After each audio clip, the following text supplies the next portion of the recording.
Imagine a futuristic vision etched onto the canvas of the Saudi Arabian desert. A single, continuous line of mirrored glass, a colossal structure stretching an astounding 170 kilometers across the landscape. Rising half a kilometer high, it dwarfs everything around it, a testament to human ambition. This is the Line, a revolutionary city designed to house an incredible 9 million people, all within a single structure. Remarkably, this entire metropolis is compressed within just 34 square kilometers, a fraction of the space of a conventional city. Organized vertically, the city is contained within 2 parallel skyscrapers, facing each other across the entire expanse. It's a radical reimagining of urban life, a complete departure from traditional city planning, promising to eliminate the endless sprawl that plagues modern cities, to eradicate traffic, and to drastically reduce pollution, creating a cleaner, healthier environment for its residents. The mirrored facades are not just for show, they are meant to seamlessly blend the city into the surrounding desert landscape, suggesting a harmonious coexistence between human ambition and the natural environment, a delicate balance between innovation and preservation. Promotional images paint a picture of a futuristic oasis, a beacon of progress in the heart of the desert, where cutting-edge technology and environmental sustainability coexist in perfect harmony. But beneath the shimmering reflective surface lies a complex web of intricate ideas and daunting challenges that must be overcome. The Line isn't just a feat of architecture, it's a proposed solution to some of humanity's biggest and most pressing urban problems, a potential blueprint for the future of city living. It claims to offer not just a new physical space, but a new philosophy for living, not just a new place to reside, but a completely new way of life. Yet the fundamental question remains, is this a true dawn, a genuine breakthrough for urban life as we know it? Or is it merely a mirage, a tantalizing illusion that will ultimately fade as reality draws near and the true challenges become apparent?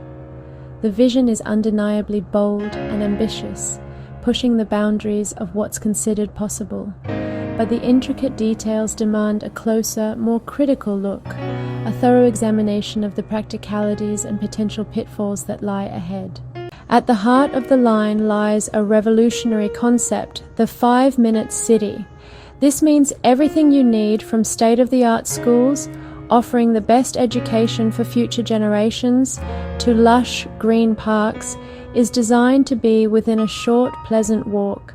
Cars are banned entirely from the surface. Life unfolds on foot, encouraging community and well-being in green, pedestrian-friendly spaces. Below the surface, a network of autonomous vehicles and a high-speed rail system silently and efficiently handle logistics and transportation needs. This allows residents to connect from one end of the city to the other in just 20 minutes, fostering connectivity across the Line's expanse. The city aims to run entirely on renewable energy sources, with a commitment to preserving 95% of the surrounding land for nature and conservation efforts. By choosing to build up vertically, rather than sprawling out horizontally, the Line significantly reduces its human footprint on the environment. It proposes a radical rebalancing of our relationship with the planet, prioritizing sustainability and environmental harmony. It's a utopian blueprint, efficient, sustainable, and deeply appealing to those seeking a better way of life. But the challenge lies in turning this perfect plan, this meticulously crafted vision, into a real, breathing, thriving city, a place where people truly want to live. This is a challenge no schematic, no matter how detailed, can fully solve on its own. The vision presented is pristine and flawless, but the reality of construction and urban development is rarely so simple or straightforward. Can this ambitious model truly deliver on its promise of a sustainable and livable future for all? The line's engineering is unprecedented: 2 mirrored walls, 500 meters tall, stretching 170 kilometers across sand and mountain building. Such a structure means tackling immense forces, extreme temperatures, and complex foundations. Environmental concerns loom large. A mirrored wall could disrupt wildlife seaver ecosystems and alter ancient migratory routes. The canyon-like city may create wind tunnels, deep shadows, and heat islands, challenging both comfort and sustainability.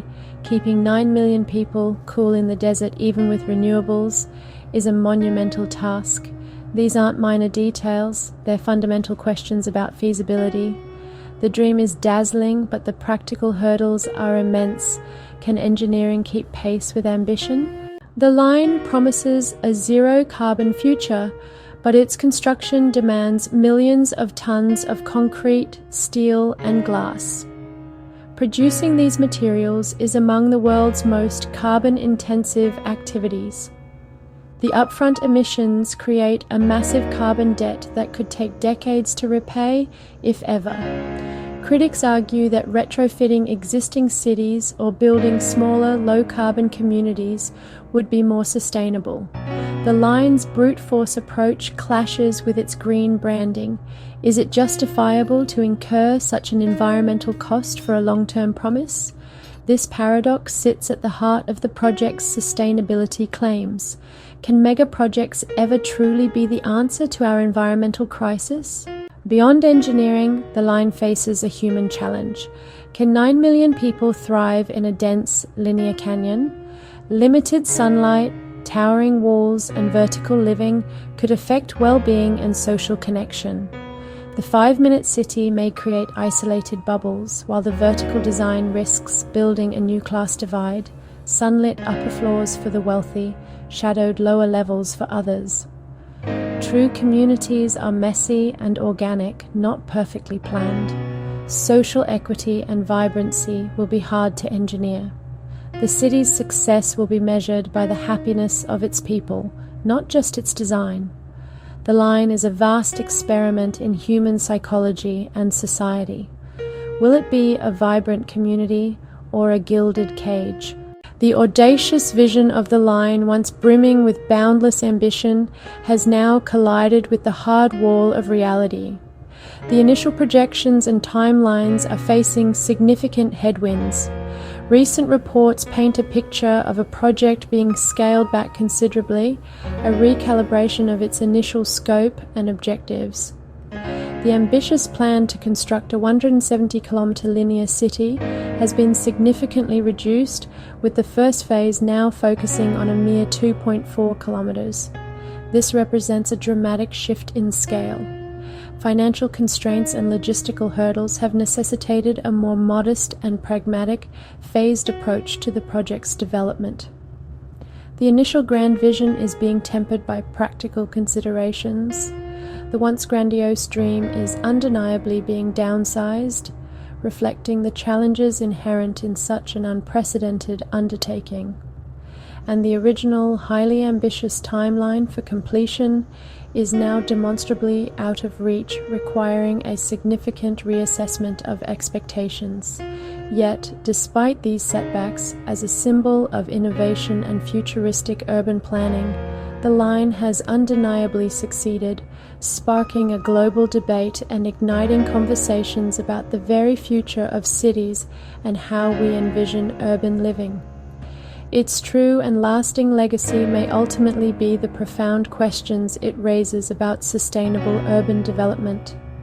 How should we strive to balance the imperative of preserving nature with the relentless march of technological advancement? What kind of cities do we truly aspire to create, and what values should guide their design and development? The line, in its originally conceived form, may never fully materialize, but it has undeniably forced us to critically rethink the boundaries of what's possible in urban design and construction. In the end, perhaps the most significant and enduring contribution of the line is that it builds a new and vital conversation about the future of our urban environments.